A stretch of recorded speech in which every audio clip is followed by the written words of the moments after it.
اگلے زمانوں میں جہاں پر مختلف انبیاء کرام کو اس دنیا کے فزیکل سسٹم کو توڑنے والے معجزے عطا کیے گئے، وہیں پر آخری پیغمبر حضرت محمد صلی اللہ علیہ وسلم کا سب سے بڑا معجزہ ہے قرآن۔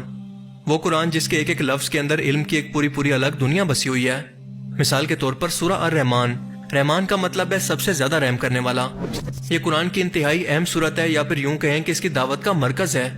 اللہ کے رسول نے فرمایا کہ یہ قرآن کی دلہن ہے، اور جس طرح سے دلہن کو خوب سجایا جاتا ہے کہ وہ باقی عورتوں سے الگ اور خوبصورت دکھے، اسی طرح سے قرآن کی اس خاص صورت کو اللہ نے ایسے الفاظ کے خاص قسم کے چناؤ سے بنایا ہے کہ انسان اس کے سیر کے اندر کھو جاتا ہے۔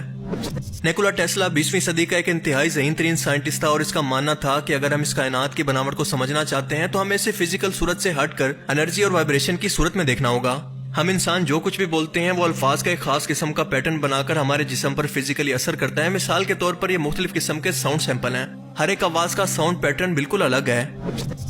اس کا مطلب یہ ہے کہ انسانی جسم کے پاس بولے گئے ہر قسم کے الفاظ جو کہ الگ الگ ہوتے ہیں، الگ الگ طرح سے اثر کرتے ہیں۔ بالکل اسی طرح سے اگر ہم یہ ایکسپیریمنٹ پانی پر کریں تو ہر بار بولے گئے مختلف قسم کے الفاظ پانی کے مختلف قسم کے کرسٹلز کو پیدا کرتے ہیں، جس کا اثر انسانی جسم پر بولے گئے الفاظ کے مطابق ہوگا۔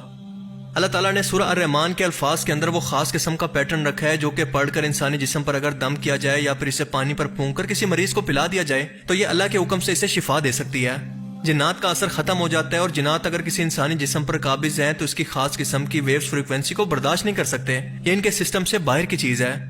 کئی لا علاج مریضوں پر ایکسپیریمنٹ کر کے یہ دیکھا گیا کہ سورہ الرحمن کی ہر آیت سننے کے بعد ان کے جسم کے اندر ایک گرمائش پیدا ہوتی ہے، اور جب سورہ الرحمن کی تلاوت سننے کے بعد بیمار آدمی آدھا گلاس پانی پیتا ہے تو وہ اس طرح سے محسوس کرتا ہے کہ جس طرح سے انگاروں کے اوپر پانی ڈالا جاتا ہے۔ میڈیکل سائنس ہیپاٹائٹس کی بیماری سے متعلق مایوسی کا شکار ہو چکی ہے، کیونکہ دنیا کے اندر اس وقت ہیپاٹائٹس کے مرض کے اندر مبتلا مریضوں کے رجسٹرڈ تعداد تقریباً 40 کروڑ ہے، جبکہ صرف پاکستان کے اندر رجسٹرڈ مریضوں کی تعداد 2 کروڑ سے تجاوز کر چکی ہے۔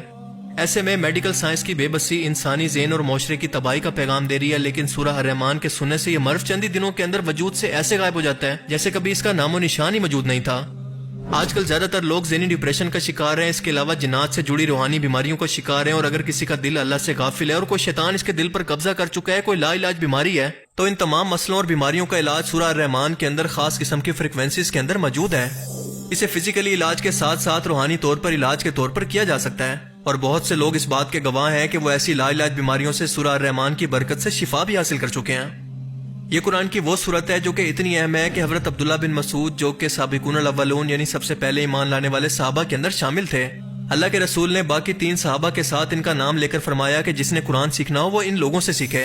مکہ کے اندر اسلام کی تبلیغ کے آغاز کے دور کے اندر جب مکہ کے اندر مسلمانوں کی تعداد انتہائی کم تھی اور کوئی بھی مسلمان یہ ہمت نہیں کرتا تھا کہ مشرکین مکہ کے سامنے جا کر قرآن سنائے، حضرت عبداللہ بن مسعود نے مشرکین مکہ کے سامنے ان کو متاثر کرنے کے لیے قرآن کی جس سورت کی تلاوت کی وہ سورہ رحمان ہی تھی۔ ان کی اس جرت پر ان کو کافی مارا گیا، وہ الگ بات ہے، لیکن جس شخص نے بھی یہ کلام سنا اس کے منہ کھلے کے کھلے رہ گئے۔ الرحمن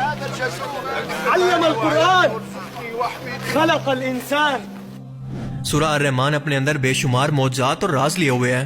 یہ شروع ہوتی ہے الرحمن کے نام سے، یعنی سب سے زیادہ رحم کرنے والا، وہ رحمت جس کی انسان کو دنیا کے اندر اور آخرت کے اندر سب سے زیادہ ضرورت ہے۔ اللہ کے رسول نے فرمایا کہ انسان صرف اپنے عمل کی بنیاد پر جنت میں داخل نہیں ہو سکتا جب تک کہ اللہ کی رحمت شامل نہ ہو جائے۔ ایک صحابی نے ہمت کر کے پوچھا کہ اے اللہ کے رسول کیا آپ بھی؟ آپ نے فرمایا کہ ہاں میں بھی۔ جہاں رسول اللہ صلی اللہ علیہ وسلم کی ذات کا یہ عالم ہے تو باقی بزرگوں کی کیا اوقات ہے؟ اس کے بعد بیان ہوتا ہے کہ وہی اللہ ہے جس نے انسان کو قرآن کا علم دیا، تمام علوم میں سے سب سے بڑا علم۔ حیرت انگیز طور پر اس کے بعد آنے والے اگلے الفاظ کا سیکوینس انتہائی حیرت انگیز ہے۔